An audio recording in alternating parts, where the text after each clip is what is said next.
জুমার দিনে জুমাবারে কিয়ামত অনুষ্ঠিত হবে। যেদিন সূর্য পূর্ব দিক থেকে না উঠে পশ্চিম দিগন্তে থেকে উঠবে, সেই দিন হবে জুমার দিন।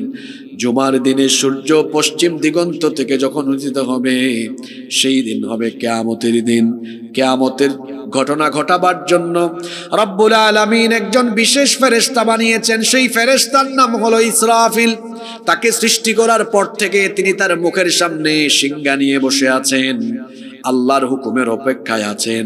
যখনই আল্লাহ তাকে হুকুম করবেন, তিনি সিংহাধ্বনি বাজানো মাত্রই কিয়ামতের ঘটনার উদ্বোধন হয়ে যাবে। আল্লাহু আকবার। এই সূরার প্রথম 5 আয়াতে কিয়ামতের 2 পর্বের বর্ণনা দেওয়া হয়েছে। আল্লাহর হুকুম পাওয়ার পরে ইসরাফিল আলাইহিস সালাম তিনি মোট সিংহায় ফুৎকার দিবেন 2 বার। কথা বুঝে থাকলে বলেন তো, আল্লাহর হুকুম পাওয়ার পরে ইসরাফিল আলাইহিস সালাম সিংহার মধ্যে ফুৎকার দিবেন কয়বার? প্রথমবার সিংহায় ফুৎকার দেওয়া মাত্রই কিয়ামতের প্রথম পর্ব আরম্ভ হবে, ফার্স্ট পার্ট আরম্ভ হয়ে যাবে। এই সূরা ইনফিতারের প্রথম 3 আয়াতে কিয়ামতের প্রথম পূর্বের পরিচয় দেওয়া হয়েছে। ইসরাফিল আলাইহিস সালাম যখন সিংহায় ফুৎকার দিবেন, তখন অবস্থা কি হবে আল্লাহ তাআলা বলছেন, ইদাস সামাউন ফাতারাত ওয়া ইযাল কাওয়াকিবুন তাসারাত ওয়া ইযাল বিহারু ফুজ্জিরাত। আল্লাহু আকবার। ইদাস সামাউন ফাতারাত, যখন আসমান দীর্ণ বিদীর্ণ টুকরা টুকরা আসমান যখন ফেটে যাবে, ইসরাফিল আলাইহিস সালামের সিংহার সেই ফুৎকার এতটা ভয়াবহ, এতটা বিপজ্জনক হবে যে একটা সিংহার ফুৎকারে আসমান ফেটে টুকরা টুকরা হয়ে যাবে। আল্লাহু আকবার। আমাদের মাথার উপরে যে আকাশ আছে, আল্লাহ তো একটা আকাশ বানান নাই, আসমান আল্লাহ বানিয়েছেন মোট 7টা। জোরে বলেন কয়টা? এজন্য আল্লাহ তাআলা বলেছেন, আল্লাযী খালাকা সাবআ সামাওয়াতিন তিবাকা, তিনি স্তরে স্তরে 7 আসমান বানিয়েছেন। আর এই আকাশের বিশালতা পৃথিবীর কোনো মানুষ জানে না। আপনার গ্রামে থেকে আপনি মাথা উঁচু করলে নীল আসমান দেখবেন। কুলাউড়া, মৌলভীবাজার, ঢাকা, এমনকি মিডল ইস্ট, ইউরোপ, আমেরিকা, যেখানেই যান না কেন, উপরের দিকে মাথা ধরলে, মাথা উপরের দিকে তাকালে দেখবেন আসমান দেখা যায়। এত বিশাল আসমান, যার সীমানা পৃথিবীর বিজ্ঞানও জানে না। বিশাল এই আসমান, বিশাল এই আসমান মহাশূন্যের উপরে যিনি দৃশ্যমান কোনো খুঁটি ছাড়া এই আসমানকে বানিয়েছেন, জোরে বলেন তিনি কে? সম্ভবত এখানে 4 বা 5 হাজার স্কয়ার ফিট জায়গা জুড়ে প্যান্ডেল করা হয়েছে। 4-5 হাজার স্কয়ার ফিটের এই প্যান্ডেল স্থাপনার জন্য এখানে কত পিলার ব্যবহার করা হলো, কিন্তু আমাদের মাথার উপরে সুবিশাল অজানা আয়তনের বিশাল এই আসমান, আমাদের মাথার উপরে একটা পিলার ছাড়াও যিনি মহাশূন্যে আসমানকে ঝুলায় রেখেছেন, তিনি কি? সে আল্লাহ বলছেন কোরআনে কারীমের 21 নম্বর সূরা সূরাতুল আম্বিয়া এর 32 নম্বর আয়াতে আল্লাহ তাআলা বলছেন, ওয়াজআলনাস সামাআ সাকফাম মাহফুযা। আল্লাহ তাআলা বলছেন, এই আসমানকে আমি এমনি এমনি বানাই নাই, এই আসমানকে আমি তোমাদের জন্য সুরক্ষিত ছাদ বানিয়েছি। পৃথিবীতে তোমরা যারা বসবাস করো, তোমাদের প্রোটেকশনের জন্য, সিকিউরিটির জন্য এই আসমানকে সুরক্ষিত ছাদ যিনি বানিয়েছেন, তিনি কে?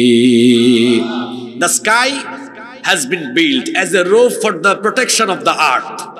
আসমানকে আল্লাহ তাআলা পৃথিবীবাসীর সুরক্ষার জন্য সুরক্ষিত ছাদ বানিয়েছেন। এই যে আপনাদের বাসা বাড়ি, আপনাদের এলাকায় এত বাড়ি আছে, আমরা আমাদের বাড়িতে আমাদের সিকিউরিটির জন্য, প্রোটেকশনের জন্য বাড়িতে ছাদ দিয়েছি, চাল দিয়েছি। বলেন তো, আমরা যদি চাল বা ছাদ না দিতাম, তাহলে শীতকালে রাতের বেলা কি আমরা বাড়িতে ঘুমাতে পারতাম? কুয়াশা পড়তো। বর্ষাকালে থাকতে পারতাম? বৃষ্টি পড়তো। তারপরে গ্রীষ্মকালে থাকতে পারতাম? দিনের বেলা তো অবস্থা সিরিয়াস হয়ে যেত। তাহলে গ্রীষ্মকাল, বর্ষাকাল, শীতকাল, সকল কালে আপনার বাড়ির ভেতরে আপনি যেন আপনার পরিবার নিয়ে একদম আরামসে থাকতে পারেন, প্রোটেকশনের জন্য, সেফটি এবং সিকিউরিটির জন্য বাড়িতে কি দিয়েছেন? ছাদ দিয়েছেন। তো এই বিশাল পৃথিবীর উপরে আসমান স্থাপন করেছেন কে? আপনাদের কি মনে হয় এটা কি আল্লাহ তাআলা এমনি এমনি স্থাপন করেছেন? না, কোরআনে কারীম কত বিজ্ঞানময় গ্রন্থ। আল্লাহ বলছেন ওয়াজআলনাস সামাআ সাকফাম মাহফুযা, এই আসমানকে আমি তোমাদের জন্য সুরক্ষিত ছাদ বানিয়েছি। তার মানে আসমান না থাকলে আমরা সুরক্ষিত থাকতে পারতাম না। কারণ মহাশূন্যে, বায়ুমণ্ডলে, পৃথিবীর উপরিস্থিত বায়ুমণ্ডলে অসংখ্য উল্কাপিণ্ড আছে। যদি কোনো একটা উল্কা পৃথিবীতে পড়ে যেত, পৃথিবীর গাছপালা, উদ্ভিদ, প্রাণী, মানুষ, জীবজন্তু যা আছে মুহূর্তের মধ্যে সবকিছু জ্বলে পুড়ে ছারখার হয়ে যেত। একটা উল্কাও যেন পৃথিবীতে পড়তে না পারে। আল্লাহ তাআলা আসমানকে আমাদের জন্য সুরক্ষিত ছাদ বানিয়েছেন।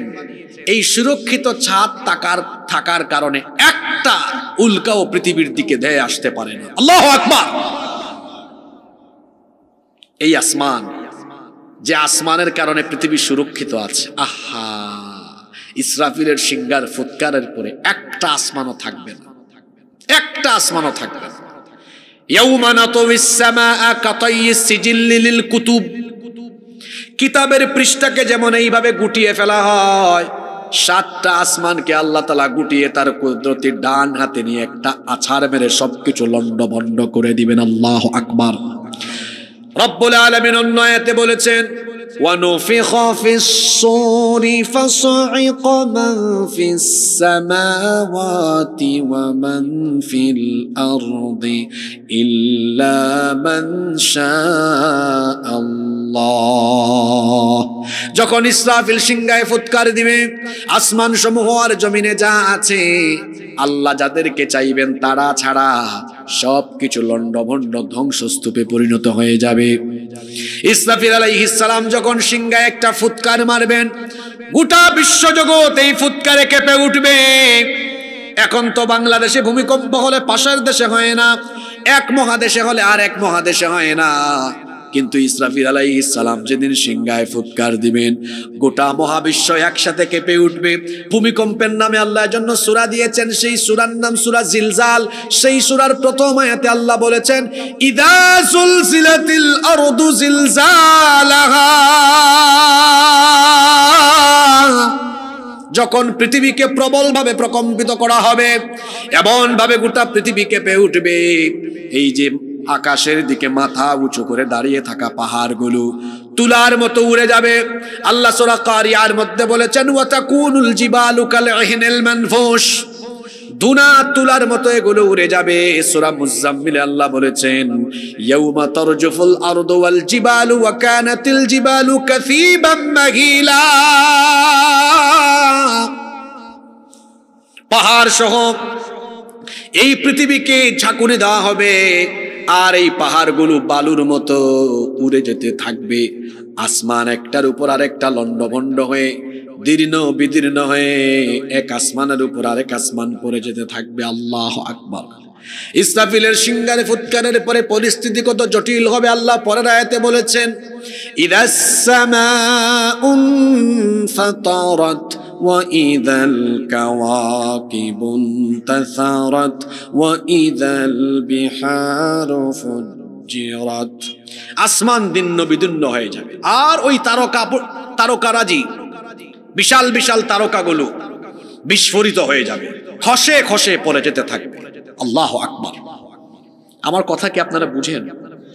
তারকা, এক একটা তারকার সাইজ কত বিশাল। পৃথিবী হচ্ছে এত বিশাল যার আয়তন পৃথিবীর বিজ্ঞানও জানে না। পৃথিবীর 4 ভাগের 1 ভাগ হলো মাটি, আর 3 ভাগ হলো পানি। 3 ভাগ কি? পৃথিবী কত বড় একটু আন্দাজ করেন তো। অনেকে তো আছে মৌলভীবাজার সিলেটের বাইরেও কোনোদিন যায় না। আমার তো বাংলাদেশ সফর শেষ। ছোট্ট একটা দেশ, এটা ছোট্ট দেশ, এক বিভাগ থেকে আরেক বিভাগে কয়েক ঘন্টায় যাওয়া যায়। এটা কোনো বড় দেশ হইল? অনেক ছোট। আর পাশের দেশে যান আপনি, কলকাতা থেকে দিল্লিতে আপনি ট্রেনে যেতেই 24 ঘন্টার উপরে লাগবে, এত বিশাল তাদের দেশ। আমাদের চেয়ে 30 গুণ বড়, কানাডা আমাদের চাইতে 90 গুণ বড়, আমেরিকা 100 গুণ বড়, রাশিয়া বাংলাদেশের চেয়ে 160 গুণ বড়। এইরকম পৃথিবীতে 250টার বেশি দেশ আছে। এই 250টার বেশি দেশ নিয়ে পৃথিবী নয়, 250টার বেশি দেশ নিয়ে পৃথিবীর মাটি। পৃথিবীর 4 ভাগের 1 ভাগ মাটি, 3 ভাগ পানি। এক একটা মহাসাগরের আয়তন শুনলে আপনার চক্ষু কপালে উঠে যাবে। প্রশান্ত মহাসাগরের আয়তন হলো 16,52,00,000 বর্গ কিলোমিটার। আল্লাহু আকবার। এই বিশাল জলরাশি আছে, মাটি আছে, সব মিলে পৃথিবী, যার আয়তন আমরা জানি না। এই পৃথিবীর চাইতে সূর্য হলো 13 লক্ষ গুণ বড়। মানে আপনি 13 লক্ষ পৃথিবীকে সূর্যের ভেতরে ঢুকাই দিতে পারেন। সুবহানাল্লাহ পড়বেন না? আপনারা বলবেন হুজুর তাহলে সূর্যকে এত ছোট দেখি কেন আমরা? বড় বস্তু উপরে উঠলে ওইটাকে ছোটই দেখায়। সিলেট এয়ারপোর্টে রানওয়েতে যখন বিমান আসে, রানওয়েতে বিমান দেখলে খুব বড় লাগে, আর ওটা যখন 30-40 হাজার ফুট উপরে উঠে যায় তখন দেখতে পাখির মতো লাগে, তাই না? কিন্তু এটা যখন রানওয়েতে আসে তখন খুব বড় লাগে, বড় লাগে, উপরে উঠলে ছোট লাগে। সূর্যকে আপনার কাছে এত ছোট লাগে, আপনি যে দেখতেছেন এটাই তো বেশি, কারণ আপনার এই পৃথিবী থেকে সূর্য হলো 15 কোটি কিলোমিটার দূরে। সুবহানাল্লাহ পড়তে ইচ্ছা করে না? কত কোটি? 15 কোটি কিলোমিটার দূরে। এই সূর্য হলো পৃথিবীর চাইতে 13 লক্ষ গুণ বড়। এই যে সন্ধ্যার পরে মাগরিবের পর থেকে আসমানে আকাশে কিছু তারা দেখতেছেন না, এই তারাগুলো দেখা যায় আরো ছোট, কিন্তু আসলে কি সাইজ ছোট না। এক একটা তারকা কত বড়, অ্যাস্ট্রোনমি ম্যাগাজিন তথ্য বের করেছে। অ্যাস্ট্রোনমি ম্যাগাজিনে বলা হয়েছে বিজ্ঞানের সর্বশেষ প্রাপ্ত তথ্য অনুযায়ী বিজ্ঞানীরা এখনো পর্যন্ত যে তারকা পর্যন্ত পৌঁছাতে পেরেছেন, ওই তারকা মানে এর বাইরে তারা এখনো যাইতে পারেন নাই। এখনো পর্যন্ত তাদের যন্ত্রপাতি দিয়ে যে তারকা পর্যন্ত যেতে পেরেছেন সেটার নাম তারা দিয়েছেন YU স্কুটি। YU স্কুটি গুগলে আপনারা সার্চ করবেন, YU স্কুটি।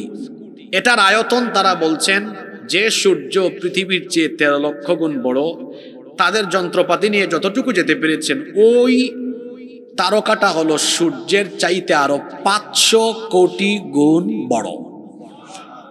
সুবহানাল্লাহ বারেত কি এখন জানো? মাথার ভিতরে হামান নেই তা কিতা কইরাম। আপনার পৃথিবীর আয়তন বিজ্ঞানী হলো বাপ দাদা এবং জানে না এটা কত বড়। ও পৃথিবীর চাইতে সূর্য হইল আরো 13 লক্ষ গুণ বড়। যাও সাহেবলা, এখন তারা যন্ত্রপাতি লিয়ে এবং যতটুকু গেছে অতটুকু পর্যন্ত গিয়া যে তারকার সন্ধান পাইছে ইটা বলে আরো সূর্যের চাইতে আরো 500 কোটি গুণ বড়। এবার সুবহানাল্লাহ মুখি দি বারণ না, ওটাও কি তার সবচেয়ে বড় না আরো বড় আছে? আরে মহাশূন্যে তো বিলিয়ন বিলিয়ন তারকা রয়েছে, এমন অসংখ্য তারকা আছে যেখান পর্যন্ত কিয়ামত পর্যন্ত বিজ্ঞানীরা যেতে পারবে না। আল্লাহু আকবার। আমি জানি না আপনারা এই সূরার তাফসীর কিভাবে বুঝতেছেন। আল্লাহ সেই তারকার কথা বলছেন, ওয়া ইদাল কাওয়াকিবুন তাসারাত, একটা ফুৎকার মারবে তারকাগুলো ফেটে ফেটে চূর্ণ বিচূর্ণ হয়ে যেতে থাকবে। আল্লাহু আকবার। কিয়ামতের ঘটনা এটা। তো তারকা তো সূর্য থেকে বড়, আর সূর্যের অবস্থা কি? ওই যে আয়াতে আল্লাহ বলেছেন ফাইদা বারিকাল বাসারু ওয়া খাসাফাল কমারু ওয়া জুমিআশ শামসু ওয়াল কমার ইয়াকুলুল ইনসানু ইয়াউমাইযিন আইনাল মাফার। চাঁদ আর সূর্যকে একাকার করে দেওয়া হবে, একটার সাথে আরেকটা ধাক্কা খায়া ফেটে গিয়ে চূর্ণ বিচূর্ণ হয়ে যাবে। আল্লাহু আকবার। সূর্য নাই, চাঁদ নাই, তারকা নাই, অন্ধকার হয়ে যাবে সব। কয়টা সিঙ্গার ফুৎকারে ওই জন্য মাইক মেন বাই হলে মাইকের আওয়াজ দিচ্ছেন, ইটা মাইকে সর্বোচ্চ আমরা খানও ফাটাইতে পারেন, বুঝলেন আপনি? আমি তো যেহেতু আমার আয়াতুল লগে আজকে দেখছেন রিলেটেড নাই, প্রথম সিঙ্গার ফুৎকার দেওয়ার বাদে ওই যে সূরা জুমার হইছে, যারা পৃথিবীর বাচ্চা থাকবে ওই সময় নিকৃষ্ট মানুষের উপরে কিয়ামত অনুষ্ঠিত হইব। ইসরাফিলে খালি একটা সিঙ্গার ফুৎকার বাজাইবা, লগে লগে তখন যারা থাকবো খানর ফর্দা ফাটটা জাগাত বেউসিয়া মরে যাবে। আল্লাহু আকবার। বুঝরানি কত ভয়াবহ ফুৎকার। একটা ফু মারবা আসমান একটার উপর আর একটা ফাইটটা ফাইটটা ফু, সূর্য চন্দ্র টুকরা টুকরো হইব, আকাশের তারকাগুলা খসে খসা একবারে চূর্ণ বিচূর্ণ হইয়া সাইরো বাই করবো। আল্লাহু আকবার। আরো ভয়ঙ্কর অবস্থা আছে তো। আল্লাহ কইরা ওয়া ইদাল বিহারু ফুজ্জিরাত, ৩ নাম্বার আয়াত। সাগর ফাটি যাইব। আবার এর আগর সূরার নাম কিতা? সূরা তাকবীর। আল্লাহ এখানে কইরা ওয়া ইদাল বিহারু সুজ্জিরাত, সাগরও আগুন লাগে যাব। আচ্ছা আপনারা হুনরানি দেখো কাছেন কিলান বিপরীতমুখী কথা। এক সূরাত কইরা সাগরও আগুন লাগবো, আর আরেক সূরাত কইরা সাগর ফাটি যাব। কথা 1 লাখ খান না 2 লাখ খান? বুঝছি আপনারা সিলেটি ভাষায় বেশি মজা পাইরা না কিতা? আচ্ছা এখানে আগে খাওয়া লাগবো তো। ঠিক আছে, আমার লাগিও জুই তুই। কারণ সারা মাসে সারা বছরে সিলেটি মাত কদিন মারতাম পারি, ও মাঝে মাঝে আইলে মাথা যায়। আর নিজের এলাকার মানুষের সামনে বেশি সময় কন্ট্রোলের ভিতরেও থাকা যায় না, ঠিক না? নেই তো দেখো কা জি হয় এটা পালা মানুষও সহজে বুঝবা, অসুবিধা নাই তো আপনারা। দেখো কাছেন 2 সূরাত 2 লাখান কথা। 1 সূরাত কইরা আল্লাহ সাগর ফাটি যাব, আর 1 সূরাত আল্লাহ কইরা সাগরও আগুন ধরে যাব। কথা 1 লাখ না 2 লাখ। হ্যাঁ, কিন্তু কোরআন যে বিজ্ঞানময় গ্রন্থ, আপনি দেখো সুবহানাল্লাহ, সাগর কিলা ফাটবো আর কিলা আগুন লাগলো। এবার এখন আপনি বিজ্ঞানসম্মত ব্যাখ্যা লোকা। একটু আগে কইছিলাম ইসরাফিল আলাইহিস সালামের সিংহায় ফুৎকার বাজানির বাদে গোটা দুনিয়াত একলগে কিতা আরম্ভ হইব? খেউ মনে নাই। হায় রে হায়, ভূমিকম্প। কিতা ও সাদ্দরালা বাড়ি কিতা সমস্যা? শয়তানে হাতুকুতু মারিচ্ছিনি, ভালো লাগেন না নিতা মাত। ইসরাফিল আলাইহিস সালামের সিংহাত ফুৎকার দিবা আর গোটা দুনিয়াত কিতা আরম্ভ হইব? ভূমিকম্প। হায় রে হায়, সিলোটি ভাষায় কয় বৈশাল। কমন ফোর্সে নি এবলা। মাঝে মাঝে দেখবা বৈশাল হইলে মাটি কিতা হয়? ফাটি যায় না নি? তে সাগর ফাটবো আর আগুন ধরবো ব্যাখ্যা নৌকা। তাই যখন সিংহাত ফুৎকার বাজাইবা, সাগরের পানির তলে মাটি আছে না নি? ই মাটি অলান ফাটি যাব। ফাটার বাদে মাটি যখন মেলাই দিবা একবারে, সব পানি একবারে কিতা কইটারে বল্লারি নামি যাবা তলে। বুঝানি আপনারা? সাগরের পানির নিচে মাটি আছে, ফাটি যাব। সাগর মাটির নিচে ফাটবো, পানি তলে যাইব। এখন ইনো সায়েন্সে পড়ো এমন কেউ আসনি বা ছাত্র ভাই হল আসন? আচ্ছা, সাগরের অভ্যন্তর, সাগরের তলাত কিতা আছে? আগ্নেয়গিরি আছে। লাভা লাভা, আগ্নেয়গিরি, আগুন আগুন। তাইলে এই যে সাগরের নিচের মাটি 2 ভাগ হয়ে গেল, পানি নিচে গিয়া তার খাল লগে মিলন হইব। মাতুন না খানে? আচ্ছা, ইনো যারা সায়েন্সে পড়ো ভাই হলে কোসান, দেখো আল্লাহর কোরআন কত বিজ্ঞানময়। পানির মূল উপাদান হইল কিতা? হাইড্রোজেন আর অক্সিজেনের মলিকিউল আছে না? তো পানি দিন তার মূল উপাদানও ফিরিয়া যাইব। যাওয়ার বাদে হাইড্রোজেন আর অক্সিজেন একলগে হইলে কিতা হয়? আগুন ধরে। কারণ একটা নিজেও জ্বলে আর একটা জ্বালাইতে আরো সাহায্য করে। ইসরাফিলের সিংহার ফুৎকারের বাদে হায় হায় হায়, গোটা দুনিয়াত কি ভয়ঙ্কর পরিস্থিতি।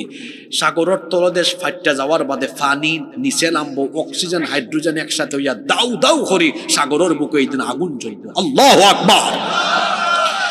কিয়ামতের সেই ভয়ঙ্কর পরিস্থিতির বর্ণনা আল্লাহ সূরার ভেতরে দিচ্ছেন।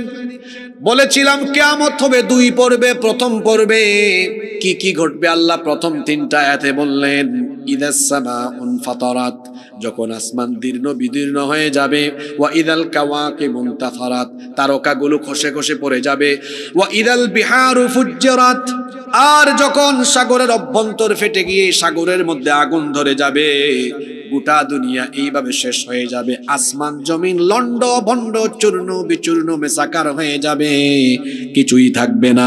এত সুন্দর আসমান, এত সুন্দর জমিন, এত সুন্দর গাছপালা, নদ নদী, খাল বিল, পাহাড়, সমুদ্র, কিছুই থাকবে না। সবকিছু ধ্বংস হয়ে যাবে, কেবলমাত্র একজন থাকবেন, তিনি কে?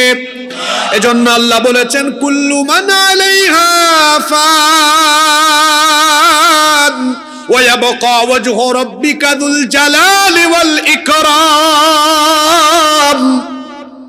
সবকিছু ফান হয়ে যাবে, ক্ষয় হয়ে যাবে, লয় হয়ে যাবে, কেবলমাত্র যিনি থাকবেন। গলার আওয়াজ বড় করে বলেন, তিনি কি? সব ধ্বংস হয়ে যাবে, কিচ্ছু থাকবে না। আল্লাহ ইসরাফিল আলাইহিস সালামকে ডেকে বলবেন, হে ইসরাফিল, তুমি এবার দ্বিতীয়বার তোমার সিংহায় ফুৎকার বাজিয়ে তোমার দায়িত্ব শেষ করো। ইসরাফিল আলাইহিস সালাম এবার দ্বিতীয়বারের মতো সিংহায় ফুৎকার মারবেন। কিয়ামতের দ্বিতীয় পর্ব আরম্ভ হবে। তিনি যখন দ্বিতীয়বার ফুৎকার মারবেন, দ্বিতীয় পর্ব কিভাবে শুরু হবে? আল্লাহ তাআলা কোরআনে কারিমে সূরা জুমারে বলেছেন, সুম্মা নুফিখা ফীহি উখরা ফাইযা হুম কিয়ামুন ইয়ানযুরুন। অতঃপর সিংহায় যখন আবার ফুৎকার দেওয়া হবে, মানুষ কবর থেকে দাঁড়িয়ে যাবে, হাসরের ময়দানের দিকে যাবে। আল্লাহ সূরা ইনফিতারের 4 নম্বর আয়াতে জন্য বলেছেন, ওয়া ইদাল কুবুরু বু'থিরাত। আর যখন কবরকে খুলে দেওয়া হবে, ইসরাফিল আলাইহিস সালাম যখন সিংহার মধ্যে দ্বিতীয়বার ফুৎকার মারবেন, এই রাউতগাঁও এলাকায় যে গোরস্থান আছে, সারা পৃথিবীর কবরস্থানের উপরের মাটি সরে যাবে, ঠাস ঠাস করে কবরের মাটি সরে যাবে, কবরগুলো খুলে যাবে, মানুষ কবর থেকে সেদিন উঠতে থাকবে। আমি আপনি সবাই উঠবো। কি করে আপনারা উঠবেন শুনেন। এখন তো শীতের দিন হওয়ায় কত ভারী ভারী সোয়েটার পরে এসেছেন, ব্লেজার পরে এসেছেন, সুতার তৈরি কাপড় পরিধান করে এসেছেন, কিন্তু কিয়ামতের দ্বিতীয় পর্বে দ্বিতীয়বার সিংহায় ফুৎকারের পরে সবাই যখন কবর থেকে উঠবে, কোন পরিস্থিতিতে উঠবে? আল্লাহর নবী বলেছেন, ইহশারুন নাসু ইয়াউমাল কিয়ামাতি হুফাতান উরাতান গারলা। সেদিন মানুষ খালি গায়ে উলঙ্গ অবস্থায়, কোনো কাপড় চোপড় থাকবে না, নগ্ন পদে খালি পায়ে খতনাবিহীন অবস্থায়, উলঙ্গ অবস্থায় কবর থেকে উঠে হাসরের ময়দানের দিকে দৌড়াতে থাকবে। আম্মা জান আয়েশা রাদিয়াল্লাহু আনহা এই কথা শুনে বললেন, ওগো আল্লাহর নবী, যদি মানুষ উলঙ্গ হয়ে হাসরের ময়দানে যায়, কবর থেকে যদি মানুষ খালি গায়ে উঠে হাসরের ময়দানে গিয়ে জমায়েত হয়, সেদিন কি আমার শরম লাগবে না? সেদিন কি আমার লজ্জা লাগবে না? আল্লাহর নবী তখন বললেন, আয়েশা গো শোনো, সেই দিনটার পরিস্থিতি এত জটিল হবে, আকাশের ওই সূর্য যা 15 কোটি কিলোমিটার দূরে, সেই দিন মানুষের মাথার একেবারে নিকটে চলে আসবে। গুনাহগারদের মাথার চান্দি ফেটে মগজ উতরে উতরে গলে গলে গলে গলে বেয়ে বেয়ে পড়তে থাকবে। জমিন তামায় পরিণত হয়ে যাবে। পিপাসার যন্ত্রণায় কাতর হয়ে মানুষের মুখের ভেতর থেকে জিহ্বাটা বের হয়ে কুকুরের মতো নাভিস্থল পর্যন্ত ঝুলতে থাকবে। গুনাহগারেরা তাদের গুনার পরিমাণ অনুযায়ী ঘামের মধ্যে সাঁতরাতে থাকবে। কঠিন সেই পরিস্থিতিতে কবর থেকে উঠে মানুষ নফসি নফসি জিকির করে আল্লাহর হিসাব থেকে বাঁচার জন্য। আল্লাহর ভয়ে সেদিন যে মাথাটা নিচের দিকে দিয়ে পেরেশান হবে, আল্লাহর ভয়ে মাথা তোলার সাহস কেউ করতে পারবে না। আল্লাহু আকবার! কি বিভৎস পরিস্থিতি! কিয়ামতের দ্বিতীয় পর্ব যখন আরম্ভ হবে, কবর থেকে উঠে উঠে মানুষ হাসরের ময়দানে যেতে থাকবে। হাসরের ময়দানে যখন মানুষ দাঁড়িয়ে যাবে, আল্লাহ আবার সবার হাতে হাতে এক একটা আমলনামা ধরায় দিবেন। পৃথিবীতে আপনি যা করেছেন সব হিসাব না হবে, সবকিছু সামনে দেখবেন, রেকর্ড হয়ে আছে। এজন্য আল্লাহ পরের আয়াতে বলেছেন, আলিমাত নাফসুম মা কদ্দামাত ওয়া আখারাত। মানুষের জীবনের আগের পরের সব জিনিস তাকে জানিয়ে দেওয়া হবে। জন্ম হওয়ার পর থেকে মৃত্যু পর্যন্ত পৃথিবীতে যত সুকর্ম করেছেন, যত কুকর্ম করেছেন, সব কিছু আপনার সামনে দিয়ে দেওয়া হবে। প্রথম 5 আয়াতে আল্লাহ তাআলা কিয়ামতের 2 পর্বের বর্ণনা দিলেন। প্রথম পর্বে দুনিয়া সহ গোটা বিশ্ব জগৎ ধ্বংস হবে। দ্বিতীয় পর্বে মানুষ কবর থেকে উঠে হাসরের ময়দানে দাঁড়াবে। কথাগুলো বুঝে থাকলে বলেন তো দেখি, আমরা এসেছিলাম আল্লাহর কাছ থেকে, ফিরে যাব আবার কার কাছে? আসতে বলবেন না, জোরে বলেন, কার কাছে? প্রথম 5 আয়াতে আল্লাহ কিয়ামতের বর্ণনা দিয়ে আপনাদের সবাইকে এবার আল্লাহ প্রশ্ন করছেন, বান্দারে তুমি যেহেতু আমার সামনে একদিন হাজির হবে, আমার সামনে দাঁড়াবে, তো তোমার কাছে আমার জিজ্ঞাসা হলো, ইয়া আইয়ুহাল ইনসানু মা গররাকা বিরাব্বিকাল কারীম। হে মানুষ, মা গররাকা বিরাব্বিকাল কারীম, কোন জিনিস তোমাকে তোমার মহান রব সম্পর্কে গাফেল করে ফেললো? কোন জিনিস তোমাকে ধোঁকায় ফেলে দিল? আমি তোমাকে বানালাম, সৃষ্টি করলাম আমার কাছে, তুমি আবার ফিরে আসবে। একদিন আমার সামনে দাঁড়িয়ে তোমাকে বিচারের সম্মুখীন হতেই হবে। তাহলে বলো, এই দুনিয়াতে তুমি কার ধোঁকায় পড়ে আমার সাথে নাফরমানি করো, অথচ আমি তোমার এমন রব? আল্লাহ পরিচয় দিলেন, আল্লাযী খালাকাকা ফাসাওয়াকা ফাআদালাক ফি আইয়ি সূরাতিন মা শাআ রাক্কাবাক। কি করে আমার সাথে নাফরমানি করো, কি করে আল্লাহর সাথে নাফরমানি করেন? তিনি আপনাকে সুন্দর করে সৃষ্টি করেছেন, সুঠাম এবং সুসামঞ্জস্যপূর্ণ করেছেন, যেমনটা চেয়েছেন তেমনটা আকৃতি দিয়েছেন। আজকে আজান হয়, আপনি নামাজে যান না, আল্লাহর আইন মানেন না, আল্লাহর সাথে নাফরমানি করেন, মোবাইল ফোন দিয়ে জিনা ব্যভিচারের সাগরে ডুব দিয়ে আছেন। সারাটা দিন আল্লাহর সাথে কেমনে নাফরমানি করেন, সে আল্লাহ বলছেন, বান্দারে তুই কেমনে আমার সাথে নাফরমানি করিস? অথচ একেবারে 0 কেজি থেকে আজকে 60-70 কেজি তোকে আমি আল্লাহ বানিয়েছি। তুই কি জানিস না একটা সময় তুই কিছুই ছিলি না? সূরা ইনসানের প্রথম আয়াতে আল্লাহ বলছেন, হাল আতা আলাল ইনসানি হিনুম মিনাদ দাহরি লাম ইয়াকুন শাইআম মাযকুরা। ও মানুষ, চিন্তা করো, তোমার জীবনে কি এমন একটি সময় যায়নি যখন তুমি উল্লেখ করার মতো কিছুই ছিলে না? তোমার জন্মের 1 দিন, 2 দিন, 3 দিন, 5 দিন, 7 দিন পরে তোমার মা বাপ তোমার নাম রেখেছে, অথচ তোমার এক সময় নামও ছিল না, ঠিকানা ছিল না, ঘর ছিল না, বাড়ি ছিল না, কিছুই তুমি ছিলে না। তুমি ছিলে অস্তিত্বহীন, তুমি ছিলে প্রাণহীন। কিভাবে আমি আল্লাহ তোমাকে বানালাম? বান্দা শোনো, আজ তুমি আমার সাথে নাফরমানি করো, অথচ আমি তোমাকে কেমনে বানালাম শোনো, তুমি তো কিছুই ছিলে না। আল্লাহ তাআলা আবার বলছেন সূরা মুমিনুনের 23 নম্বর আয়াত থেকে, আল্লাহ তাআলা বলছেন, ওয়ালাকাদ খালাক, সূরা মুমিনুনের 12 নম্বর আয়াত থেকে বলছেন, ওয়ালাকাদ খালাকনাল ইনসানা মিন সুলালাতিন মিন তিন সুম্মা জাআলনাহু নুতফাতান ফি قرارٍ مكين ثم خلقنا النطفة علقة فخلقنا العلقة مضغة فخلقنا المضغة عظاما فكسونا العظام لحما। অবশ্যই আমি তোমাদেরকে মাটির নির্যাস থেকে সৃষ্টি করেছি। পুরুষের স্পাম আর মহিলাদের অভাব, এই দুটোকে একত্রিত করে 1 ফোঁটা নাপাক পানিকে তোমার মায়ের জরায়ুর ভেতরে সুরক্ষিত জায়গায় আমি রেখেছি। তুমি এত বড়াই করে, এত অহংকার করো, তাকাব্বুরে ভরা তোমার জীবন, অথচ এমন 1 ফোঁটা নাপাক পানি থেকে আমি আল্লাহ তোমাকে বানানো আরম্ভ করেছি, যেই নাপাক পানি বের হয়ে গেলে মানুষের উপর গোসল ফরজ হয়ে যায়। আল্লাহ বলছেন তুমি কতটা দুর্বল শোনো, খুলিকাল ইনসানু দাইফা, মানুষকে বড় দুর্বল করে বানানো হয়েছে। আল্লাহ তাআলা বলছেন মাত্র 1 ফোঁটা নাপাক পানি তোমার মায়ের জরায়ুর ভেতরে আমি সুরক্ষিত জায়গায় রেখে দিলাম। তোমাকে আমি দেখো 7 মাস, 8 মাস, 9 মাস, 10 মাস তোমার মায়ের পেটের ভেতরে কিভাবে আমি আল্লাহ তোমাকে বানালাম। এখন তো আল্ট্রাসাউন্ড আছে, মায়ের পেটে বাচ্চার বয়স যখন 1.5 মাস, 2 মাস হয় কত গ্রাম ওজন এটা জানা যায়। 200 গ্রাম, 250 গ্রাম, 300 গ্রাম। আবি একটা মিসকিনরা বুঝবে না, বিবাহিতরা এটা ভালো জানে।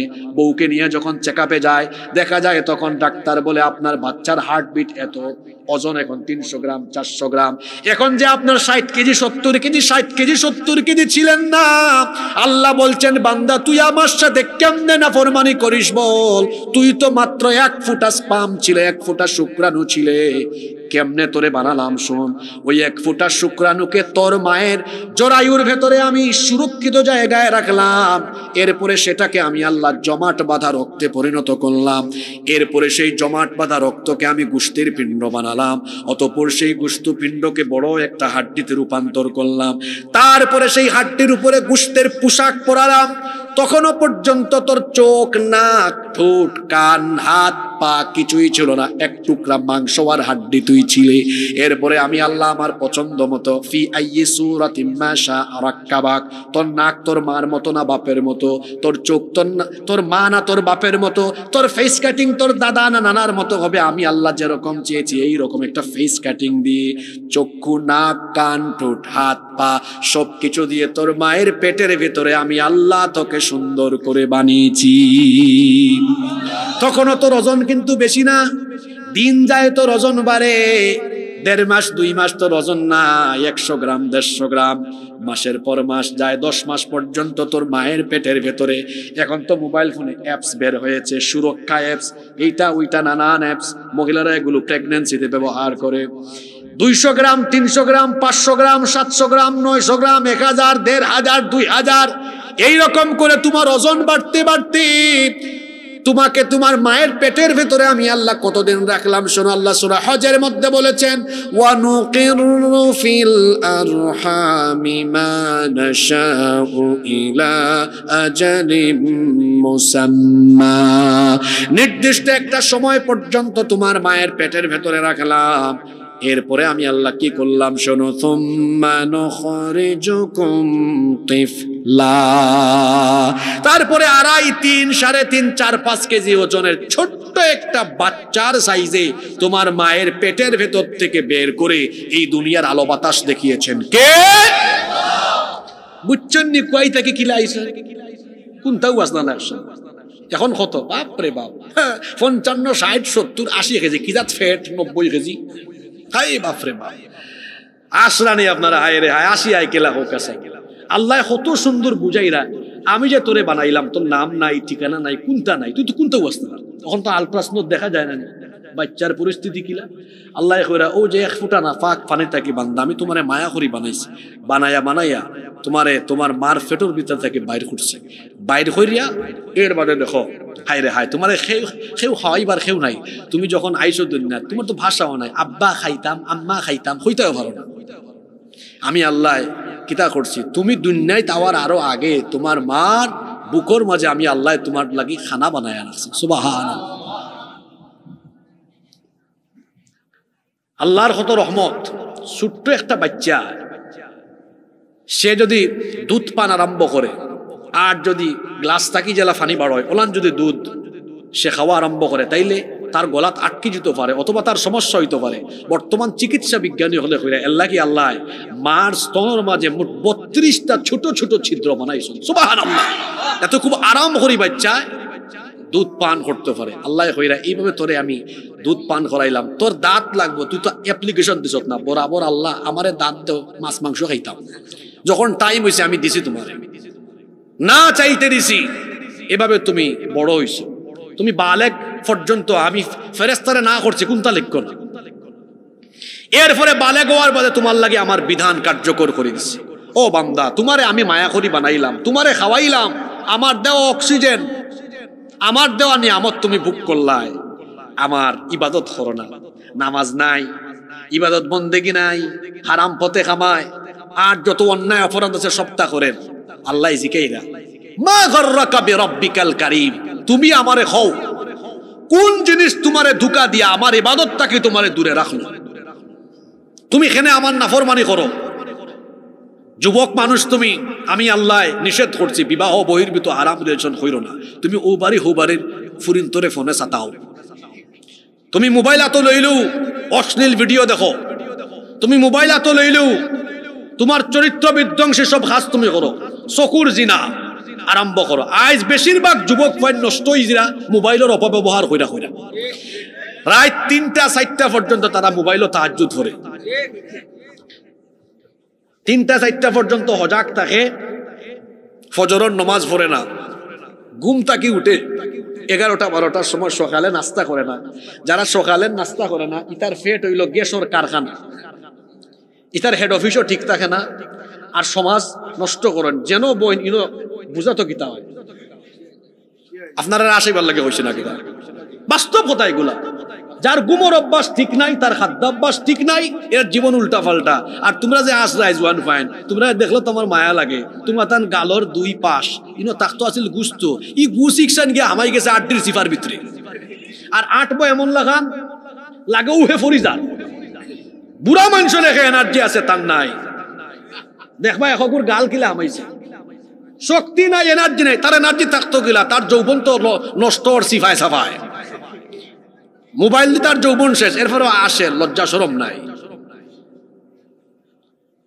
রাতের বেলা আপনি মোবাইল হাতে নিয়ে দরজা বন্ধ করে দিয়ে কি করেন আপনার বাবা জানে না, মা জানে না। আপনি যে পর্নোগ্রাফিতে আসক্ত, আজ যুব সমাজ পর্নোগ্রাফিতে এডিক্টেড হয়েছে। গুগল শরীফে গিয়ে পর্নো সাইট তালাশ করে, ইউটিউবে গিয়ে নাটক সিনেমা দেখে, কানের মধ্যে ইয়ারপড হেডফোন লাগিয়ে তারপরে শুনে। কেউ জানে না সে কি শুনে, কেউ জানে না সে কি দেখে। ও আমার যুবক ভাইয়েরা, কেউ যেটা জানেন না, কেউ যেটা দেখে না, সেটা দেখেন কে? সেটা জানেন কে? আপনার অন্ধকার রুমের ভেতরে সারা রাত আপনি কি করেন কেউ না জানলেও যিনি জানেন তিনি কে? সেই আল্লাহর কোনো ভয় আপনার অন্তরে নাই। আল্লাহ আপনাকে বলছেন, আমি তোমাকে এত সুন্দর করে বানালাম, আমার দেওয়া নেয়ামত তোমাকে ভোগ করালাম, তুমি নামাজ আদায় করো না, তুমি আমার হুকুম মানো না। এই যে নামাজ, নামাজের কথা আমি সব জায়গায় বলি, আরে আমাদের নামাজের কোনো খবর নাই। আল্লাহ নবীর সময় মসজিদ ছিল কাঁচা, উপরের ছাদ ছিল খেজুর পাতার ছাউনি, নিচে কোনো দামি টাইলস, দামি কোনো কার্পেট ছিল না।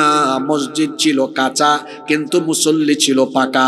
আমাদের মসজিদ এখন হয়েছে পাকা, কিন্তু মুসল্লির অভাবে আমাদের মসজিদ থাকে ফাঁকা। 5 ওয়াক্ত নামাজের কোনো খবরই নাই। আমাদের সবচাইতে বড় দুশমন, তার নাম হলো ইবলিস, তার নাম শয়তান। এই শয়তানকে আল্লাহ জান্নাত থেকে বের করে দিয়েছেন কি না দেওয়ার কারণে? মাত মকুদি বারণ না নেই, কিতা দিছে না?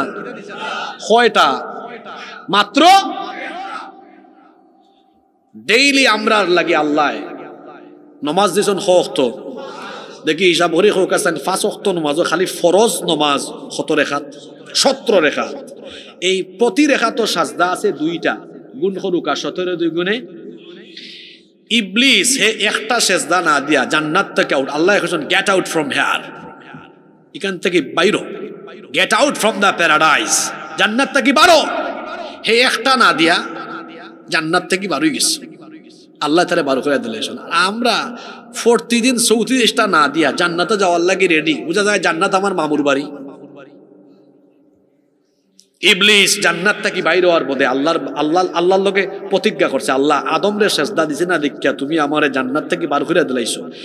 আদম আর আদমর ফুয়াফুরিন বংশধর কিয়ামত পর্যন্ত যারা দুনিয়াতে আইব, ইতারে সেজদাটাকে দূরে রাখা, ইবাদতটাকে দূরে রাখা হইব আমার ভিশন, আমার মিশন।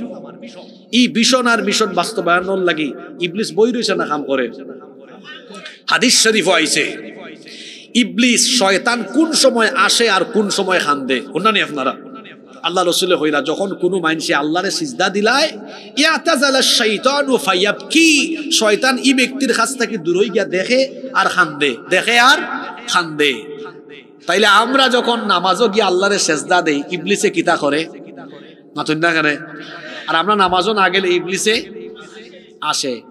বুঝলে দেখি বালা করে জবাব দেওয়া চাই, বেটা মানুষের লাগান কইবা, বেটিন তোর লাগান যেন গোলার আওয়াজ না হয়। দুর্বল মুসলমান আমি দেখতাম পারি না। আমরা নমাজও গেলে ইবলিসে আসে না খান্দে, আরো জোরে হোকা। আর নমাজও না গেলে ওকে, নাও টেক ইউর ডিসিশন। আপনার সিদ্ধান্ত লুকা, 5 ওয়াক্ত নমাজের টাইমে আপনি ইবলিসে আশাই মানা খান্দাইবা। আর যারা কোনটা মাত্রা না, তারা ইবলিসের কাছ থেকে খেলাফতি লইয়া বই রইছে, সবে মাথা লাগবে।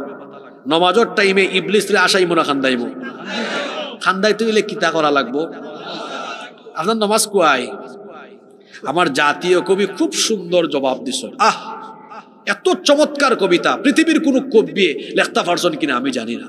কিভাবে আমাদের সমাজের মানুষের নামাজ কাজা হয় তিনি বলছেন, ঘুমাইয়া কাজা করেছ ফজর, তখনও জাগনি যখন জোহর, হেলায় খেলায় কেটেছে আসর, মাগরিবের ওই শুনিয়া যান, এখনো জামাতে হওরে শামিল, এখনো এর সাথে আছে স্থান।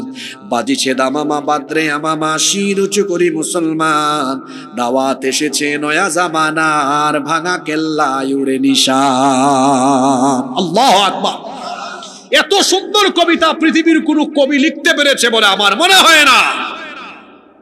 কিভাবে আমাদের 5 ওয়াক্ত নামাজ যায়। আবার শুনেন, ঘুমাইয়া কাজা করেছ ফজর, তখনও জাগনি যখন জুহর, হেলায় খেলায় কেটেছে আসর, মাগরিবের ওই শুনিয়া যান, এখনো জামাতে হওরে শামিল, এখনো এর সাথে আছে স্থান।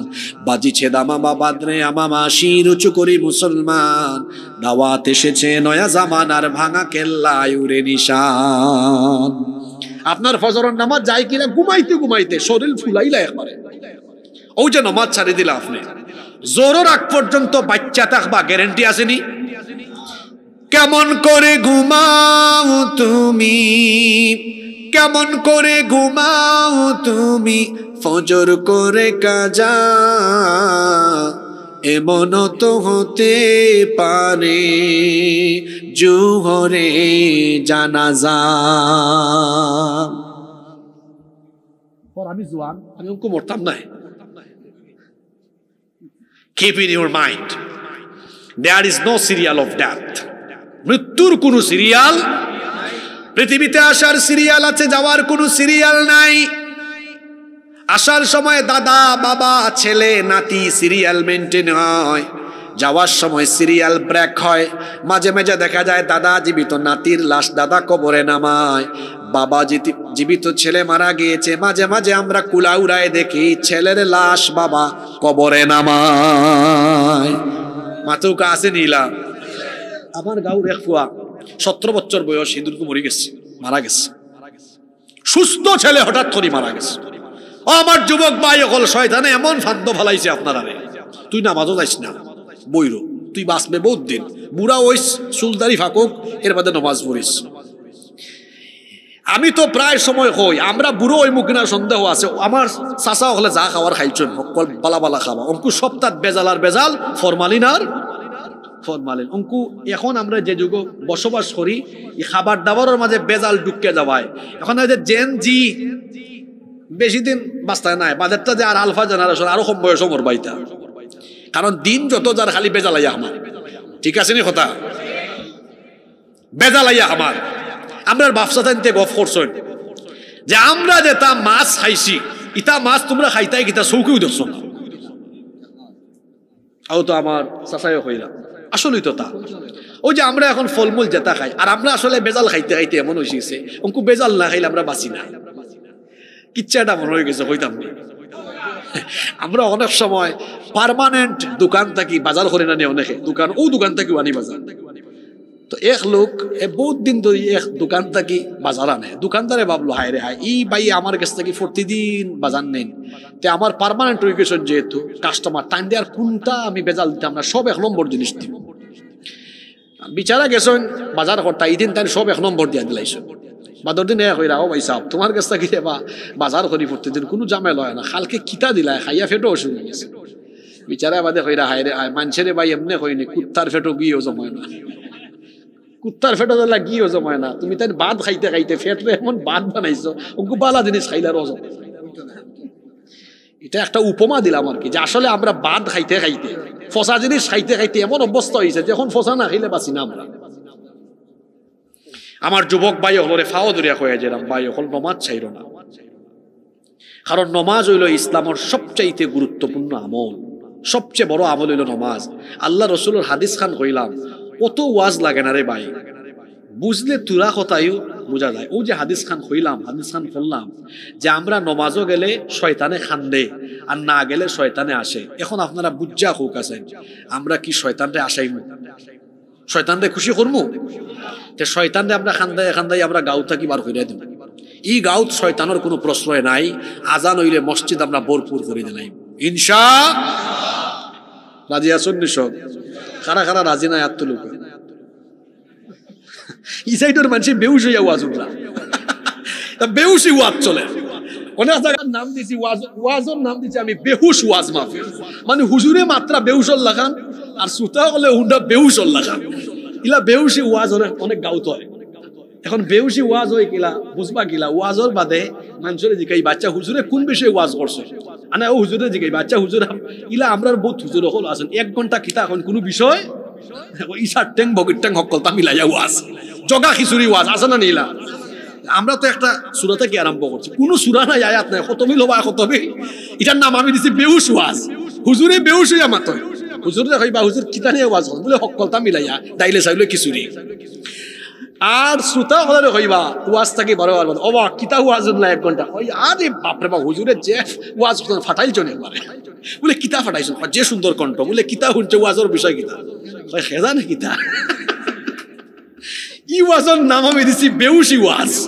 কিতা ওয়াজ আমি অবাস্তব কথা কইছি, ইলা বেউসি ওয়াজ হয় না, বহুত গাঁত দেখবা বেউস ওয়াজ চলে, হুজুরে চিল্লাইতে চিল্লাইতে বেউস আর শ্রোতা হলে টিক টিক টিক কইয়া বেউস, বাদে ওয়াজের কোনো আগামাতা বেউস হইয়া ওয়াজের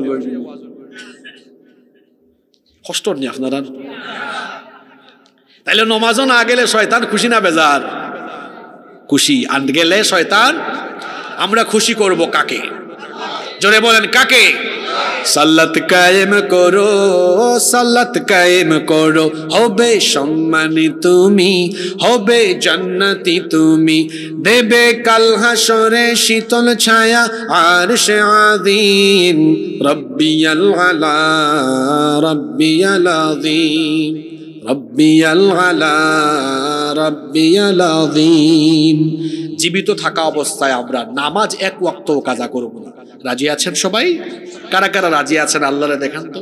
মাশাআল্লাহ, আল্লাহ সবাইকে কবুল করেন, হাত নামান। আল্লাহ তাআলা বলছেন ইয়া আইয়ুহাল ইনসানু মা গাররাকা বিরাব্বিকাল কারীম, হে মানুষ কোন জিনিস তোমাকে তোমার রব সম্পর্কে গাফেল করে ফেললো? এত সুন্দর করে আমি তোমাকে সৃষ্টি করলাম, আমি তোমাকে নেয়ামত দিলাম, আমার দেওয়া নেয়ামত, আমার দেওয়া রিজিক বুক করে তুমি বেঁচে আছো। কি করে তুমি আমার সাথে নাফরমানি করো? কি করে তুমি আমার সাথে অবাধ্যতা পোষণ করো? কি করে তুমি আমার হুকুম আহকাম লঙ্ঘন করে কি করে তুমি গুনাহ করো? ও বান্দা, এর কারণ হলো আখিরাত কিয়ামত যে আছে এটা মনে প্রাণে তুমি হয়তো উপলব্ধি করো না। এজন্য আল্লাহ পরের আয়াতে বলছেন, শোনো, এমনটা যদি ভাবো তো জেনে রাখো, কাল্লা বাল তুকাযযিবুনা বিদ্দীন, কখনো নয়, বরং তোমরা বিচার দিবসকে অনেকে মিথ্যা মনে করো, মন দিয়ে উপলব্ধি করতে পারো না। বান্দা শোনো, কেমনে তুমি গুনাহ করো, কেমনে তুমি আমার সাথে নাফরমানি করো, কেমনে তুমি পাপ করো। তুমি কি মনে করো নাকি আমি তোমাকে দুনিয়াতে এমনি এমনি ছেড়ে দিয়েছি? আমি কোনো নজরদারি রাখি নাই। আফা হাসিবতুম আন্নামা খালাকনাকুম আবাসান ওয়া আন্নাকুম ইলাইনা লা তুরজাউন, মানুষ কি মনে করেছে নিরর্থক তাদেরকে সৃষ্টি করা হয়েছে, তারা কি আমার কাছে আসবে না? আর তারা কি মনে করেছে আমি তাদেরকে ছেড়ে দিয়েছি, কোন ধরনের দারোগা দারোয়ান তত্ত্বাবধায়ক নিযুক্ত করি নাই? বান্দারে এমনটা মনে করো না। শোনো, ওয়া ইন্না আলাইকুম লাহাফিযিনা কিরামান কাতিবিনা ইয়ালামুনা মা তাফআলুন। কষ্ট নেই আপনারা, 10-12 মিনিট থাকতে পারবো তো? দেখো আল্লাহ হইরা আমি তোমরা দুনিয়াত এমনি ফাটাইয়া দিছি না যে তুমি যা মন চায় তা করবা। প্রত্যেকটা দেশের গোয়েন্দা সংস্থা আছে, আমি আল্লাহ তোমারে ফাটাইছি, তোমার লগে গোয়েন্দা দিয়া দিলাইছি। ওয়া ইন্না আলাইকুম লাহাফিযিন, নিশ্চয় তোমরার লগে সংরক্ষণকারী তত্ত্বাবধায়ক ফেরেশতা আমি নিয়োগ করিয়া দিছি। আমরা কইলাম আল্লাহ এরা এরার নাম কিতা? জসিমউদ্দিন না করিমউদ্দিন, এটার নাম কিতা? আল্লাহ কইরা এরার পরিচয় হইল কিরামান কাতিবিন, এরা সম্মানিত লেখক। দেখো আল্লাহ কত সুন্দর বিশেষণ দিয়েছেন, সম্মানিত লেখক। অর্থাৎ এরা এমন লেখক যারা তুমি অপবাদ দিতে পারতে না। কারণ তোমরা দুনিয়ায় তেমন বহুত মানুষ আছে, এরা দেখা যায় তার বালা না লাগলে এগুর বিরুদ্ধে রিপোর্ট লিখবো, ঘুষ খাইয়া উল্টা পাল্টা লিখি দেব। আমারই ফেরেস্তা হলে সের পক্ষেও লেখত নাই, সের বিপক্ষেও লেখত নাই, ঘুষও খাইতো নাই, জুলুমও করতো নাই। একবারে সলিড তোমরা যা করবা তা লেখবা। আর কয়জন ফেরেশতা মাতুকা কয়জন নাম হইল কিরামান আল্লাহ কইরা এই দুইজন ফেরেশতা একজন তখন ডানে আর একজন ইয ইয়াতালাক্কাল মুতালাক্কিয়ানি আনিল ইয়ামিনি ওয়া আনিশ শিমালি কাঈদ মা ইয়ালফিযু মিন কাওলিন ইল্লা লাদাইহি রাকীবুন আতীদ। তোমরা ডাইনে আর বামে দুইজন ফেরেশতা দিছি, যত বালা কাম করো ডাইনের ফেরেশতা লেখন, যত বাদ কাম করো সব বামর ফেরেশতা লেখন। তারা লেখা তো আসো। তুমি এমন একটা কথা হও না, এমন কোনো কাম করো না যা আমার ফেরেশতা লেখা রাখেন না, সব রেকর্ড করাও, সব রেকর্ড করাও। তুমি যে সিফাই সাফাই আন্দার গুন্দার যা করো সব ক্যামেরা করা হয়ে গেছে। ও যে ক্যামেরা অতগুলো আমার সামনে, খালকু যদি সকালবেলা আমি উঠতে খাই, গত খাইলে আমি রাউতগাঁও গেছি না, ওয়াজও করছি না, অত করছেন প্রমাণ আছে, ওই তো হক্কা হুজুর মিশা মিথ্যা লাভ নাই, আপনি গেছলা, ঠিক আছে নি কথা। কিয়ামতের দিন আমল নামা এত দেওয়া হইব, আপনি কইবা ইয়াল্লাহ আল্লাহ এটা আমি করছি না, ফেরেশতা হলে সারা বানায়া বানায় লাগছে। আল্লাহর দেওয়া ব্রেন মানুষে কামল লাগাইয়া ক্যামেরা বানাইয়া হক্কলতা রেকর্ড করে রাখিলায়, তো জ্ঞানদাতা আল্লাহ আমার আপনার হক্কলতা অডিও ভিডিও করিয়া রাখতা পারতা নাই। মুখে দি মাত পারন না, অস্বীকার করলে আল্লাহ কইবা ভিডিও স্ক্রিন অন করো, ই নাফরমানের সপ্তাহ মানুষরে দেখা। আল্লাহু আকবার, ইয়া আল্লাহ ইলাল ফমান ইলাল বিজ্জত, তুমি কিয়ামতের মাঠে আমরারে কইরো না। আল্লাহ যত গুনাহ করছি তুমি মাফ করি দিলাও, হোকা আমিন। হৃদয়ের খান্দি কথাগুলো উপলব্ধি করুক। ও যুবক ভাই, ওখানে আন্দার গুন্দার কিতা করছো দোয়াল লাগাইয়া সব রেকর্ড হয়ে গেছে রে ভাই। ইটা যদি কিয়ামতের দিন দেখানি হয় ঠিকঠাক পারতে নাই, তুমি তোমার মা বাবার সামনে দেখানো হইব, রসুলের সামনে দেখানো হইব, বেজ্জত হয়ে যাবে তুমি। আল্লাহর নাম সাত্তার। আল্লাহ চাইলে গুফন গুলা কিয়ামতের দিন প্রকাশ না হইরা দুনিয়ায় তো গুফনে মাফ করে দিলাইবা। সুবহানাল্লাহ। আল্লাহর কাছে খান্নাকাটি করুক আর হোক আল্লাহ আমি আর গুনাহ করতাম না, এতদিন যা করছি না বুঝা করেছি। আমার আল্লাহ কত দয়াবান। আল্লাহ কইরা বান্দারে, এটা হাদিসে কুদসি, লাউ বালাগাত যুনুবুকা আনানাস সামাই সুম্মা ইস্তাগফারতানি গফারতু লাক। তোমার গুনাহ যদি করতে করতে আসমান পর্যন্ত পৌঁছাইলাও, এত গুনাহ লইয়াও তুমি তওবা করিয়া যদি আমার কাছে আমার দুয়ারও আও, মনে রাখো আমি আল্লাহ পাহাড়, আমি আল্লাহ আসমান সম পরিমাণ দয়া লইয়া তোমার সামনে সব গুনাহ মাফ করে দিলাই। আজকে কত 31st নাইট, 31st কত লুচ্চামি বদমাইশি সারা পৃথিবী তৈব। আর এই রাউতগাঁও আমরা কোরআনের মজমাত বিশ, আমরা বছরের শেষ দিন কোরআন শুনলাম, শেষ বালা যা সব বালা তওবা দিয়ে আরম্ভ হইব। হ্যাঁ নাচের গার, নাচতে নাচতে কোনো যে মরি যাবে এর কোনো গ্যারেন্টি আছে নি?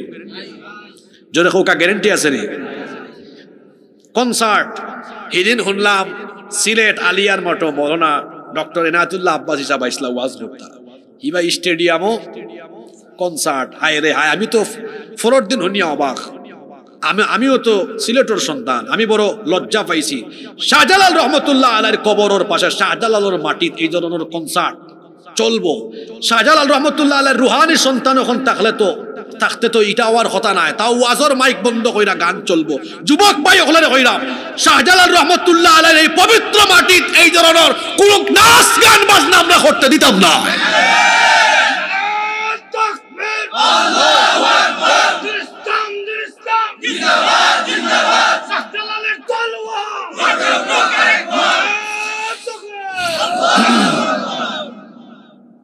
সম্মানিত উপস্থিতি, আল্লাহ কইরা বান্দারে সব তার রেকর্ড হই যার। তুমি খেনে আমারে ডরাও না, খেনে আমারে ভয় পাও না। তুমি কিলা নামাজ ছাড়ো, তুমি কিলা আমার লগে নাফরমানি করো, সারাটা দিন গুনাহ করো। আমি কইছি ব্যবসা করো, তুমি সুদের কারবার আরম্ভ করছো। আমি কইছি ওজনে কম দিও না, ওজনে কম দাও। আমি কইছি গিবত করো না, গিবত করো না, তুমি সুগুল করি করো। একজনের তো আরেকজনের কাছে লাগাই দাও। তুমি মানুষের হক নষ্ট করো, তোমার মা বাবার হক নষ্ট করো। সারাটা দিন 24টা ঘন্টা তুমি গুনার সাগরে ডুব দিয়ে আসো। কিলারে বান্দাইলা করো হোসাইন। হ্যাঁ, তুমি কি জানো না তোমার সব জিনিস রেকর্ড হয়ে যান, তোমার হিসাব হবে, বিচার হবে। তুমি আমার সামনে দাঁড়াবে, তোমার সারা জীবনের সুকর্ম অপকর্ম তোমার সামনে হাজির হয়ে যাবে। সেই দিন কিয়ামতের মাঠে আল্লাহ বিচার করে মানুষকে দুই ভাগে ভাগ করে দিবেন। জুড়ে বলেন কয় ভাগ? ফারিকুন ফিল জান্নাতি ওয়া ফারিকুন ফিস সাঈর। একদল জান্নাতি আর একদল জাহান্নামী। এই দুই দলের পরিচয় আল্লাহ পরের আয়াত 13 নম্বর আয়াত থেকে দিচ্ছেন।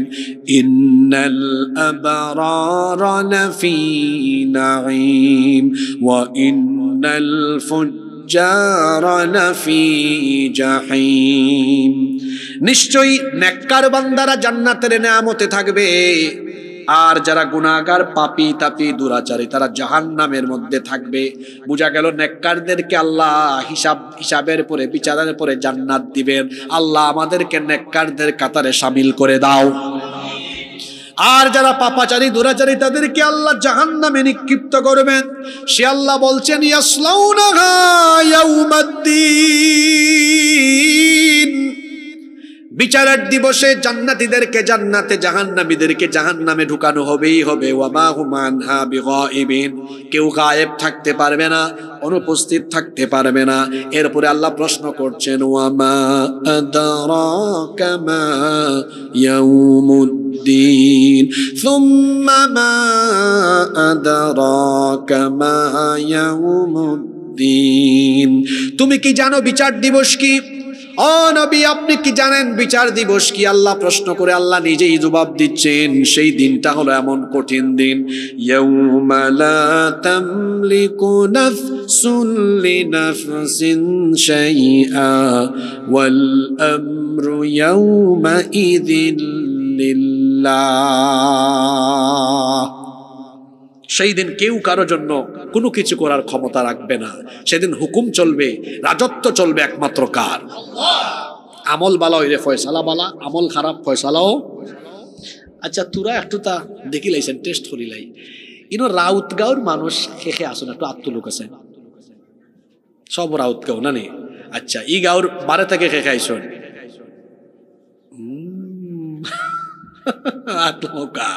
তাহলে এই গাঁওর মানুষ ওয়াজও বেশি না বারা গাঁওর মানুষ ওয়াজও বেশি? ফাটাফাটি আছে নাকি? তাই না বেশি ফাটাফাটি, বুঝছেন না? নেই মানে মানুষ দলে দলে বাগ হওয়া, মসজিদ বাগ করা।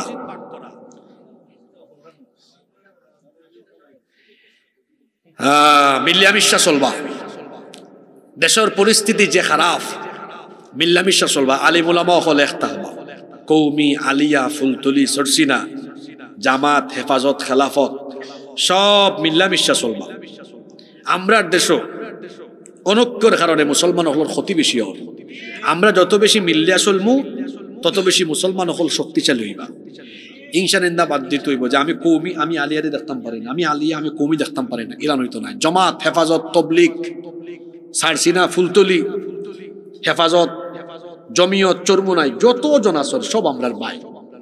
আমরা মিল্লা বিশ্বাস চলবো, এলাকার মাঝে কোনো বিভেদ আমরা গটাইতাম না। খেরে আমরা মুসলমান হল যদি আলাদা আলাদা হয়ে যাই তে ইসলাম বিরোধী হলে আমরার মাথা খাটাল তৈয়া, খাটাল তারা ভাঙ্গা খাইব, আমরা খালি চাইয়া চাইয়া দেখবো। আর আমরা যখন এক থাকবো তখন এই সুযোগ কেউ পাইতো নাই। ও যে গত 15টা বছর কি আলিয়া, কি কৌমি, কি জমাত, কি হেফাজত, কোনো দলের হুজুর বাদ গেছে। ফয়লা যখন সাইড হিসাবে ধরা হইল তখন আমরা অনেকে চুপচাপ আসলাম, মনে করছি না আমরা দলর নাই, যেসাটা উগদেন চুপচাপ বই রয়েছি। এখন বাদে দেখি দেখো কা আমরা নিজে নিজে কৌমি আলিয়া বাক করি, আর ইসলাম বিরোধী হলে তারা বাক করে না। তারা মৌলানা মামুনুল হক রে না যে জেলো রাখে, আমির হামজার একই জেলো রাখে। ঠিক আছে নি কথা?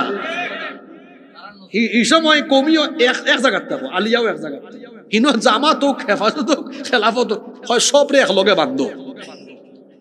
এখান থেকে কিতা বুঝলা? আমরা যে টুপি দিয়ে ইসলাম বাক করি তারা বাক করে না। ইসলাম বিরোধী হলে সব টুপিওয়ালারে, সব আলিম ওলামারে দুশ্মন মনে করে। সুতরাং আপনি বুঝৌ কা, মনের সব হিংসা নিন্দা বাদ দৌ কা। আমি ব্যক্তিগতভাবে কৌমির আলেম ওলামা হলের সম্মান করি, আলিয়ার উলামা হলের সম্মান করি। আমি তবলিগ পছন্দ করি, আমি ফুলতলি পছন্দ করি, আমি সরসিনা পছন্দ করি, আমি জামাত পছন্দ করি, হেফাজত পছন্দ করি। হুজুর আপনার থেকে হল বাই আসেন না, যারাই মুসলমান তারা আমার ভাই, তারা আমার বিভেদ থাকতো ওখানে আমরার মাঝে। আমরা আল্লাহ কয়জন, নবী কয়জন, কিতাব হকান, আমরা অত দরাদরি করে লাভ আছে? আমাদের প্রভু এক, এক নবীর উম্মত, জীবন বিধানে ওই শিবানী কোরআন। তবে কেন এক হে মুসলমান, এক হও এক হও করিয়া বান। আমরা এক হইলে আমরা শক্তি। আমরা যদি এক থাকতাম এই বাংলাদেশে একজন আলিম অখলর আত্মরা লাগাইয়া জেলো হারানোর সাহস ই বাংলাদেশে কেউ রইল না। মানুষে কয় ডুস খাইলে হুশ হয়, তা আমরা ডুস খাইছি এখন হুশ হয়ে যাত, আর আমরা আলাদা থাকতাম না, সব আমার ভাই। এই বাংলাদেশে যদি আমরা সব একমত আইতাম পারি, এই বাংলাদেশে কোরআনের শাসন খুব শীঘ্রই কায়েম হয়ে যাব ইনশাআল্লাহ। আচ্ছা, আপনারা সবে কোরআনের শাসন চাইননি? আচ্ছা, আওয়ামী লীগ যদি হে ক্ষমতার যাওয়ার লাগে 14 দলে লইয়া জোট বানাইতে পারে, আর বিএনপি যদি ক্ষমতার যাওয়ার লাগে 19-20 দল লইয়া জোট করতে পারে, তো আমরা কেউ ফুলতলি, কেউ জমাত, কেউ হেফাজত, কেউ খেলাফত, কেউ জমিয়ত, কেউ সরসিনা, কেউ আমরা চরমু নাই। আচ্ছা, হকলরে জিকাউ, আচ্ছা আপনারা সবে কোরআনের শাসন চাইন? আমার বিশ্বাস সবে চাইন, সবে চাইন না নেই? আপনার মাঝে তুরা মসলা মাসাইলের যে পার্থক্য আছে, ইকনান্তরে আমরা এক গালাত রাখিয়া শুধুমাত্র কোরআনের শাসনের লাগি আমরা কি সব একবার একমত হয়ে যেতাম পারি না? যদি একমত হয়ে যেতাম পারি, আপনারা দেখবা খাইল যদি আমরা ঘোষণা দিই আমরা সব এক হয়ে গেছি, তাহলে ফরুদিন বাংলাদেশের মানুষে হইবা বাংলাদেশের দায়িত্ব আমরা হুজুর হলে দিলাইছি। কিন্তু হুজুর হলের ভিতরে তো হিংসা বেশি, হিংসা কমাইতেই পড়ে ভাই। আমি আমি আমি তো স্কুলও পড়ছি পয়লা, আমার বংশত কোনো আলিমুলামা নাই। আমার আব্বাই আমার স্কুল থেকে দরিয়াই না, মাদ্রাসা থেকে সর্বোচ্চ ডিগ্রি নিছি, ইউনিভার্সিটি তো পড়াশোনা করছি। তো সব মানুষের লোকে মিল্লা মিশা দেখছি আমরা হুজুর হলের ভিতরে হিংসা নিন্দা আছে। ইটা সারি দৌকা ভাই, এক ভাইয়ে কইসলা বাইরে ভাই ফাল্লার মাঝে ব্যাং রাখা জ্বালা কঠিন, ফাল্লাত ব্যাং রাখবাই কিলা খালি ফাল মারে। ও ওলা হুজুর হলের এক কাতারও বুয়া নিও কঠিন। তবে যদি হুজুর হলের এক কাতারা বুয়াইন যায়, বাংলাদেশের ইতিহাস বদলে যাবে। আপনারা দেখবা এই দেশে হুজুর হলের বক্ত সবচেয়ে বেশি।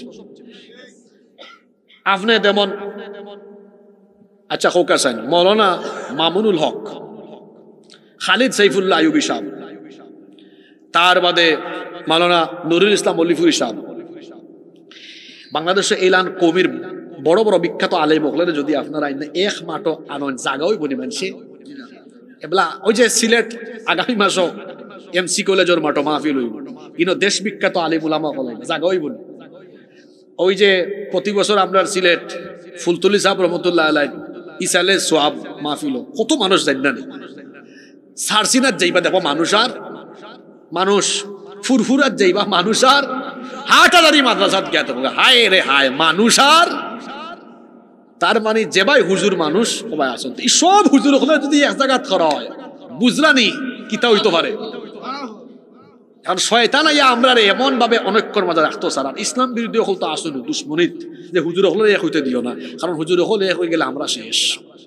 আর আমরা হুজুর হলে বুঝিলাই একবার আমরা খেনে একজন আর একজন তাকি দূরে যাইতাম। সব আমরার ভাই, সব আমরার ভাই। আর আমরা যারা মাহফিল ওয়াজ নসিহত করি বিভক্তির কথা যেন আমরা না হই, সব আমার ভাই। জমাত, হেফাজত, খেলাফত, জমিয়ত, ফুলতলি, সরসিনা, যারাই মুসলমান সব আমার ভাই। আমরা সব যদি ঐক্যমত হয়ে যেতাম পারি, এই বাংলাদেশও কোরআনের শাসন কায়েম হয়ে যাব ইনশাআল্লাহ। সুতরাং আমি আপনার কাছে অনুরোধ করব, আমরা কোনো বিভেদ নাই, আমরা ঐক্য চাই। সব রাজি আছেন নি? আজকে সূরা ইনফিতারের আলোচনা আমরা করছি, এখান থেকে সবচেয়ে বড় শিক্ষা কিতা আমরা কয়েকটা পয়েন্ট হইয়া তার বাদে শেষ করবো। কষ্টই জানি আপনারা, আমরা আলোচনার বাদে দোয়া করে উঠবো, মুনাজাত করে যাইব আজকে ইনশাআল্লাহ। প্রথম কথা হইল আমরা এই জীবন শেষ হয়ে যাব একদিন, কিয়ামত হইব। ওই যে আমরা বেনমাজি হয়ে গেলাম বাইরে, আপনার নমাজ ছাড়লা আমার ভাই সাউকা ছাড়তে ছাড়তে ছাড়তে ছাড়তে একদিন তো এই জীবন শেষ হয়ে যাব, শেষ হয়ে যাব না। আল্লাহর সামনে দাঁড়াইবা। ই ওয়াজ আপনারাও জানেন, আল্লাহ ফয়লা আপনার কাছ থেকে কোন আমলের হিসাব নিবা হোক আছেন খেনে বেনামাজি হইতা আমি আপনার আর ফাও দূরে হইয়া দিলাম আল্লাহর ওয়াস্তে নমাজ ছাড়বা না পারবার ইনশাআল্লাহ। 2 যেহেতু পরকালও আমরা আল্লাহর সামনে দাঁড়াইমু এর লাগে আমরা আল্লাহর বিধানের বিপরীত কোনো কাম করতাম না ইনশাআল্লাহ। 3 নম্বর আমরা গোপনে কোনো গুনাহ করতাম না কারণ খারে গোপন রাখবো আমরা হোক আছেন 2 জন ফেরেশতা আমরা লগে আসুন না নাই আসুন না আর আল্লাহ তো দেখরা আল্লাহ সব জানেন আমরা গোপনে কোনো গুনাহ করতাম। 4 নাম্বার জান্নাতে যাওয়ার একটা আমলও আমরা ছাড়তাম না ইনশাআল্লাহ। 5 নাম্বার আমরা আল্লাহর হকর পাশাপাশি মানুষের হক আদায় করব ইনশাআল্লাহ। 6 নাম্বার আমরা ঠেলাঠেলি করিয়া নিজেরা মারামারি করতাম না সব আমরা একতা হব ইনশাআল্লাহ। এই 6টা কথার উপরে আল্লাহ আমরা আমল করার তৌফিক দাও। মাহফিল কমিটির সম্মানিত সভাপতি সাহেবের কথা থাকলে আমরা শুনবো না থাকলে